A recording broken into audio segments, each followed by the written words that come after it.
गरुड़ पुराण का अध्याय 8 मृत्यु के बाद आत्मा की उस भयानक यात्रा का वर्णन करता है जिसके बारे में कोई खुलकर बात नहीं करता।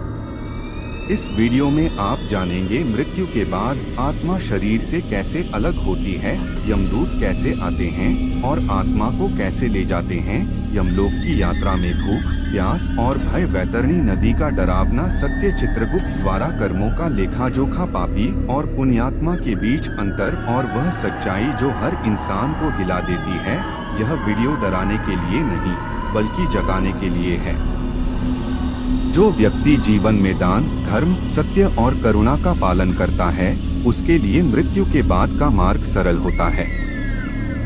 लेकिन जो अधर्म, झूठ और अहंकार में जीता है उसे यमलोक की यात्रा में घोर कष्ट सहना पड़ता है। इस वीडियो को अंत तक जरूर देखें क्योंकि अंत में कही गई बातें आपका जीवन बदल सकती हैं। नमस्कार दोस्तों, मेरा नाम विशु शर्मा। गरुड़ पुराण अध्याय 8 आरंभ करते हैं। गरुड़ जी ने भगवान विष्णु से प्रश्न किया, हे प्रभु, मृत्यु के बाद मनुष्य की आत्मा के साथ क्या होता है? वह किस मार्ग से जाती है? कौन उसे ले जाता है और उसके कर्मों का फल कब मिलता है? भगवान विष्णु ने गंभीर स्वर में उत्तर देना प्रारंभ किया। आत्मा का शरीर से अलग होना। हे गरुड़, जब किसी मनुष्य की मृत्यु का समय आता है तब उसके शरीर की इंद्रियां धीरे धीरे शिथिल हो जाती हैं। जीभ सूख जाती है, आंखें भारी हो जाती हैं और श्वास उखड़ने लगती है। उसी समय अदृश्य रूप में यमदूत वहां पहुंच जाते हैं।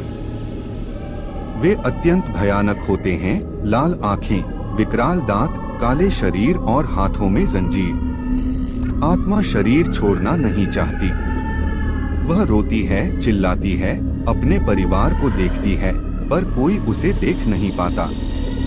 यमदूत आत्मा को बलपूर्वक शरीर से अलग कर देते हैं।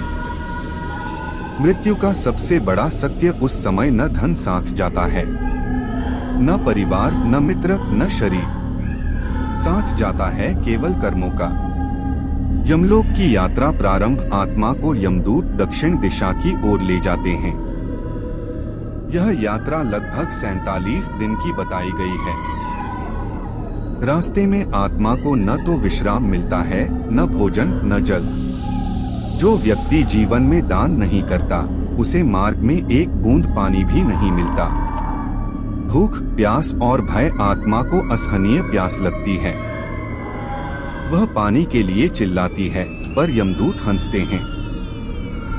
यदि किसी ने जीवन में भूखे को भोजन नहीं दिया, प्यासे को पानी नहीं पिलाया तो उसे यहाँ घोर कष्ट सहना पड़ता है। वैतरणी नदी का भय। मार्ग में एक भयानक नदी आती है, वैतरणी नदी। यह नदी खून, मल और विष से भरी होती है। इसमें कीड़े, सांप और अग्नि होती है। पुण्यात्मा इस नदी को आसानी से पार कर लेती है लेकिन पापी आत्मा इसमें डूबती है, तड़पती है और यमदूत उसे जबरन पार कराते हैं। कर्मों की स्मृति। यमलोक की यात्रा में आत्मा को अपने जीवन के सभी कर्म एक एक करके याद आने लगते हैं। वह देखती है, कहाँ झूठ बोला, कहाँ किसी को धोखा दिया, कहाँ किसी का हक मारा, कहाँ माता पिता का अपमान किया और अब पश्चाताप करती है। लेकिन तब बहुत देर हो चुकी होती है। अंततः आत्मा को यमराज के दरबार में ले जाया जाता है। वहाँ विराजमान होते हैं धर्मराज यम और उनके लेखाकार चित्रगुप्त के पास मनुष्य के जीवन की हर सांस का लेखा होता है। कोई कर्म छुपता नहीं, कोई बहाना नहीं चलता। न्याय का निर्णय। यमराज कहते हैं, यह आत्मा अपने कर्मों का फल पाने आई है। फिर निर्णय होता है, कौन नरक का अधिकारी है, कौन अगले जन्म का और कौन मोक्ष के मार्ग का।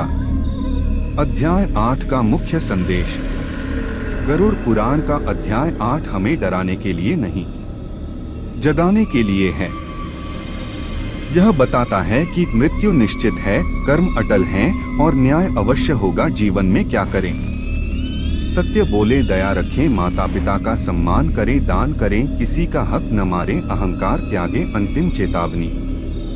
जो आज सुधर गया वही मृत्यु से नहीं डरेगा, और जो जीवन भर अधर्म करता रहा वह मृत्यु के बाद रोएगा। अगर वीडियो पसंद आए तो लाइक, शेयर, सब्सक्राइब जरूर करें ताकि ऐसे और धार्मिक व रहस्यमयी वीडियो आप तक पहुंचते रहें।